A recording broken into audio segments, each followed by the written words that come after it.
All right, so I managed to get everyone so horrified in the server and to all think that it was just because of a fucking tier list. All right, so the tiers are gonna be based off of not what you think it is. Now look at the list. You might think that it's based off of how good of a friend you are, but that is completely and entirely wrong. Basically, I'm gonna be ranking every individual on this tier list on a couple factors. Number one is your foldability. You know, how easy is it for you to fold, and you could technically be really easy to fold, but be really scary when you fold, so you could place high. Number two, what is your bullshit resistance? How much bullshit can you just like not deal with? Number three, how easy is it for you to fold others? Are also two people that are not on the list are Jess or Jonathan and Wood. I don't fucking know you guys. I'm not putting you on the list. I'm gonna have to. You guys know about stuff. You guys don't know the full context of it. Also, don't know tier. We have Nick and Lego Pods. Both of you guys are in the server, but I don't think you guys are always aware of what's going on. Now, at the lowest tier possible, we have Jaden in his petty form. Now, the number one thing about Jaden in his petty form is that he literally becomes quite literally a Walmart version of William. And by that, I mean, instead of being able to show that you don't care about stuff and have it performed in a somewhat comedic way, it's literally just, I don't care, I'm gonna make a bunch of petty remarks instead of doing something positive about it, and it's less comedic, it's more annoying.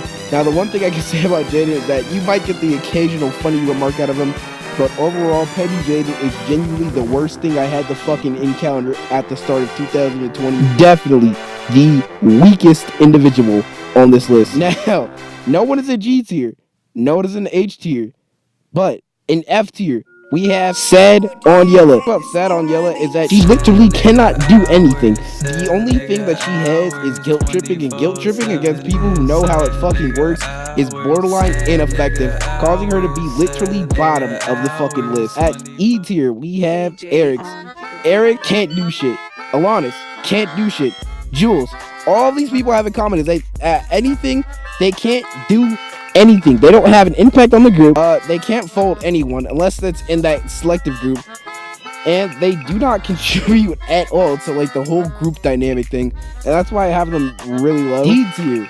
Now this might be a shock to you guys, but we actually have William in D tier. Number one reason why William's in D tier is because he plays to his strength.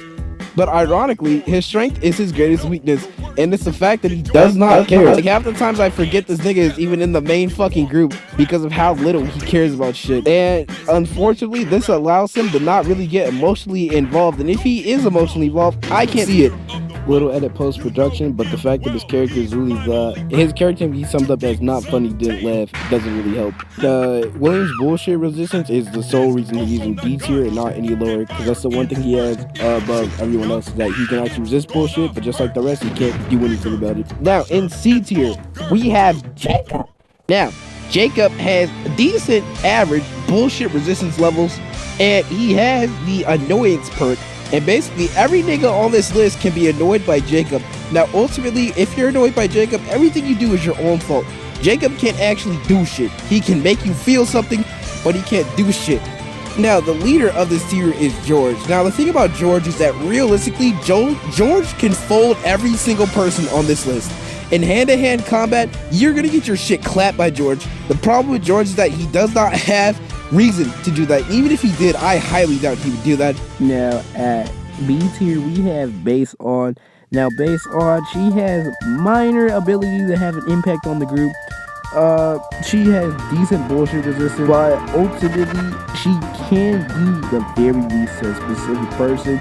And I feel she's just barely above C tier, but she's still repping. And we have myself, Petty to here, and basically a decently high bullshit resistance, a decently high impact on the group, but just like on, I can't literally do that much. Now at A tier, we have Jaden leading us off. Now, unfortunately, or actually, Jaden has the relatively highest BS resistance stat. He can relatively do a lot. Now, he can't necessarily do a lot to a specific person, but the reason why he's so high is because Jaden has the willpower to straight up deal with a lot of shit that no one else on this list would deal with. And that can mostly be the same for Leland, but Leland's also holding the core group together. And I feel like they're really strong representatives. But hold on! Here's where things get controversial. In S tier, we have Kirstie Anna Lane. Now, Kirstie Anna has the ability to outright fold a Z tier member, two B tier members, and an F tier member. That alone makes her Z tier. Or S tier. Oh, don't forget, she has the entire second volleyball team on her side. They can just file rape accusations against all of us, and we're fucking done. That alone makes her S tier. And if you have a problem with that, you can suck. Now, the most controversial tier is Z tier. These individuals are tied, and what that means is that they are not, one is not better than the other, they are pretty much equals. Now, we're going to go over the more acceptable approach, and that is going to be Chad Mode Leland. Now, Chad Mode Leland, he has maximum bullshit resistance, right? He has maximum impact on the group, and he also has a relatively high ability to fucking do shit in the group. Like, he fucking can fuck around with your mind type shit, and he can really understand when you're fucking capping to him. Now, Chad Mode Leland, he's genuinely respectful, and he can fold everyone on this list, with the exception of our S tier member and his fellow Z tier member. Now, in the other option for Z tier is Ranger Wick, aka myself. Now, Ranger Wick is very different from Base Tahir in the fact that Base Tahir doesn't have the nigga sense. And as we all know, the nigga sense has predicted almost everything that happened within the last 2 months in the fucking core group. Therefore, if we're being technical, fucking the nigga sense is more powerful than everyone. Now, the only person that can technically fold Ranger Wick is actually Kirstie Anna. Now, Kirstie Anna doesn't have the same bullshit powers as Chad Mode Leland and Ranger Wick, so that's why she's in S tier. Now, before y'all come at me in the comment section, the video is not based about how good of a friend you are. It is more based on the fact, like, if the group were to go to shit, we'd have to genuinely start doing fuck shit to each other. Who would be the strongest? And that is why the list is written in that way. If I was to go based off of who is truly a better friend, let's just say some of y'all S tier, not some of you S tier, some of you high tier niggas would be straight up fucking bottom 5, and some of you mid tier niggas would be top or bottom 5. So don't come at me about that. The video wasn't about that. It is more about me speaking as you as an individual. Now, the only person on here who really shouldn't be on here is George, because George flat out would not stoop to a level low enough, but I feel like all of us would.